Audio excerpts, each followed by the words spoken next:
Hi, welcome to another Cold Fusion video. I'm sure by now that everyone has heard of the dark web, commonly known as the epicenter of illegal online activity. A vast, secret cyber underworld. It's called the dark web, and people aren't using it to buy shoes. They're buying drugs, weapons, anything you can imagine. The subterranean realm is sinister and untraceable, with consequences that can be deadly. People may also be familiar with Silk Road, or at least its history, the online marketplace where you could buy narcotics with absolute anonymity. But the dark web is part of something much bigger, the deep web, which makes up 90% of the entire web. Through our internet searches in our daily lives, we only see a tip of the iceberg. How did this all start? In this video, we'll take a look at both the deep web and the dark web. You are watching Cold Fusion TV.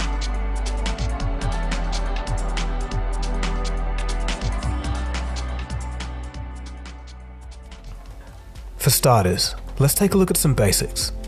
The web can be defined into three categories. First, there's the surface web, and that's everything that's open and available. Basically, everything that can be found through a Google search. Following this is the deep web. This is the portion of the internet that's hidden from conventional search engines, and it contains unindexed websites. Here, you can find personal information like your payroll and medical records, or a corporation's private data.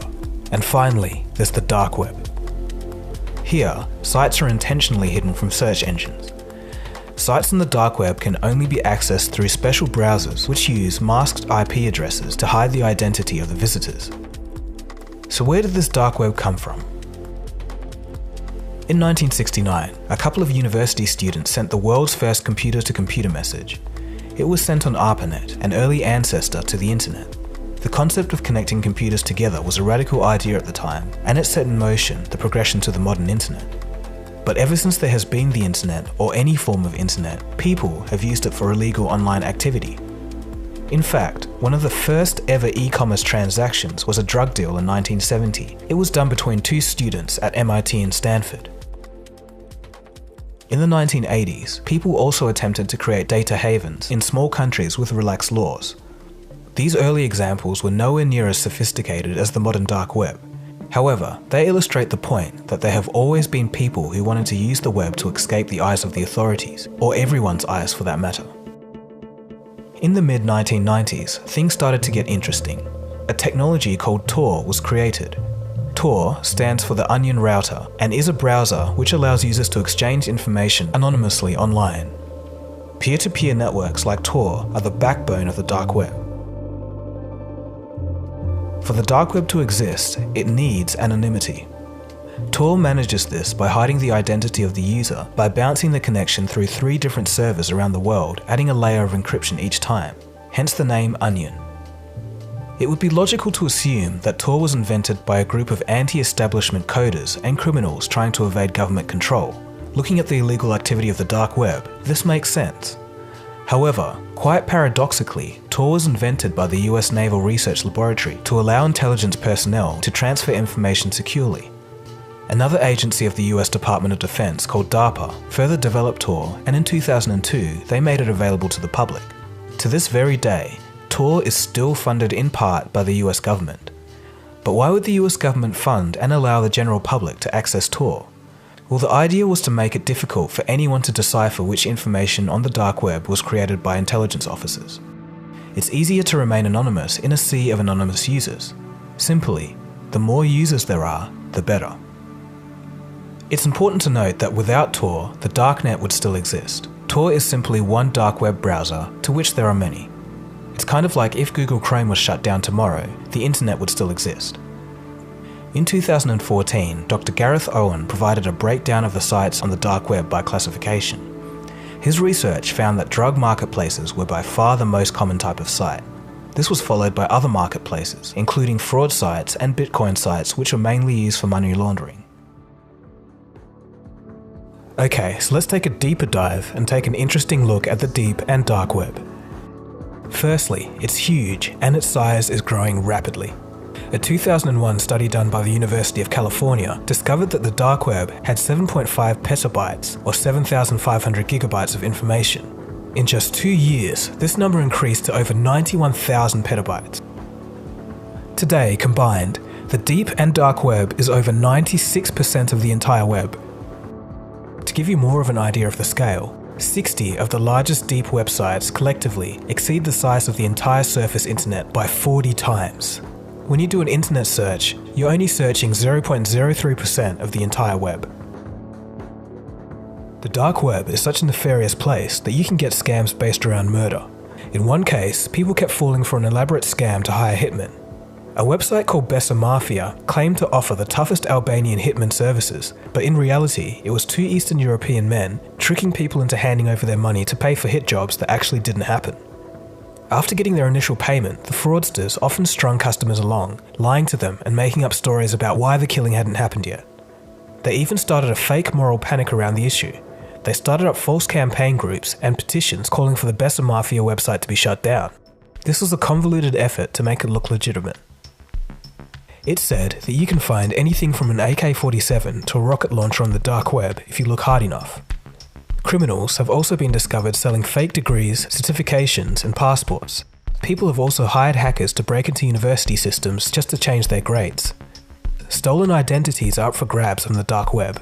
Passwords for individual bank accounts cost around $160, and your full identity, about $1,200. On the dark web, there's also a hidden Wikipedia. This contains Wikipedia articles that are immune from censorship. One of the most infamous sites on the dark web is the marketplace Silk Road. The name comes from an ancient network of trade routes which connected Europe, parts of Africa, Asia, and the Middle East. The name was borrowed by Ross Ulbricht in 2011 when he set up the first Silk Road marketplace under the alias Dread Pirate Roberts. Here, many things can be purchased with Bitcoin, but mostly illicit drugs and fraudulent documentation such as passports. Being mostly anonymous, Bitcoin, among other cryptocurrencies, was instrumental in allowing Silk Road and any anonymous marketplace to run. Ross Ulbricht was arrested in 2013 and charged in a high-profile case with money laundering, computer hacking, conspiracy to traffic narcotics, and arranging hitmen to murder 6 people. However, he was not prosecuted for the attempted murder charges. In October last year, the FBI swooped. Ross Ulbricht was sitting at his laptop in the science fiction section of a San Francisco library. But to ensure they got the evidence they wanted, the federal agents had to grab Ulbricht before he had time to shut down his computer. My prosecutors in the case essentially wanted him online and the computer unencrypted at his arrest. He was sentenced to double life in prison, plus 40 years without parole. In total, approximately 170,000 bitcoins were seized by the US government from Silk Road and Ulbricht's personal account. At the time, this was roughly $100 million US. If sold at the peak of Bitcoin's price in 2017, it would be worth approximately $2.8 billion US. Ross Ulbricht had a staunch libertarian philosophy, believing that he was doing an ultimate good for the world. His rules for Silk Road outlined that only products that do not cause harm to innocent people may be listed. He fundamentally believed that he was giving power to the people against the government. It could be argued that the site reduced violence in society, as Silk Road provided a means to purchase narcotics without the violent nature of cartels, gangs, or local drug dealers. Ross Ulbricht's heavy prosecution has caused a stir in the online community. There have been arguments about how much of Silk Road was built by Ulbricht, as he had a limited programming knowledge. Some claim that this was the work of a group. New versions of Silk Road and other drug marketplaces keep reappearing. Perhaps as long as there is demand, there will always be another form of Silk Road. Tor and the dark web have also been crucial to whistleblowers. The New York Times and other news outlets have open onion sites to allow for people to anonymously submit information. So the dark web isn't really a place to surf. It's a place that allows you to do specific things, and people should really know what they're getting into before accessing it. Many sites need invites, and a lot of people provide very specific services. Stumbling upon a site by accident may even be a criminal offense. To make things clear, it's definitely recommended that you don't mess with the dark web. There have been reports of people getting strange phone calls after browsing through forums, people's webcams being hacked and then being put on live stream for all to see, people being followed around in public and being horrified to see photos of themselves while doing their daily activities appear on their computer later that day. a lot of people regard the dark web as an underworld, an illegal and dark place where criminals meet. It's true, there is a lot of this type of activity, but the other argument is that it gives people freedom. It can stop governments from overreaching their boundaries. It can keep people and their ideas safe. The question is, how do we stop the parts of the dark web that shouldn't exist? Right now, it seems like an unanswerable question, but people such as Tor staff are working on it. In a time where all of our information is online and our identity follows us on every post and search, perhaps we need something like a dark web in order to keep our freedom. So I'll pass the question off to you. Do you think we need something like a dark web for privacy reasons? But on the other hand, it just might be the case in the future that intelligence agencies compromise the system without even telling us. It's an interesting debate. If you're looking for more and want to see another video in a similar vein, I've previously done a video on the history of WikiLeaks, so you can check that out if you want.